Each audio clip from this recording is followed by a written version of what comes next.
السلام علیکم۔ یہ سرخ سیب کیا تھا؟ قسطنطنیہ شہر میں ایک بہت بڑا چرچ تھا جسے ہیگیا صوفیہ کہتے تھے۔ اس چرچ کے باہر ایک 100 فٹ اونچے خوبصورت ستون پر ایک رومن شہنشاہ کا گھوڑے پر سوار مجسمہ نصب تھا۔ یہ مجسمہ اسی شہنشاہ کا تھا جس نے ہیگیا صوفیہ چرچ تعمیر کروایا تھا۔ مجسمے نے دیوملائی یونانی ہیرو ایکلس جیسا لباس پہن رکھا تھا۔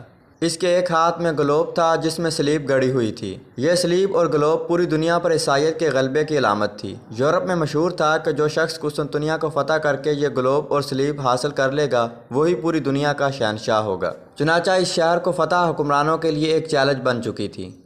1000 سال میں کئی لوگوں نے یہ چیلنج قبول کیا، مگر قسطنطنیہ کی مضبوط دیواریں ہر حملہ آور کو ناکام واپس لوٹنے پر مجبور کرتی رہیں۔ عثمانیوں نے بھی 1 سے زیادہ مرتبہ یہ شہر فتح کرنے کی کوشش کی لیکن کامیاب نہ ہو سکے۔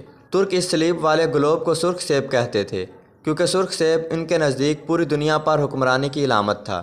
وہ اس سرخ سیب کو حاصل کرنے کے لیے بے قرار تھے کیونکہ اس وقت وہ دنیا کی سپر پاور تو بہرحال بن چکے تھے۔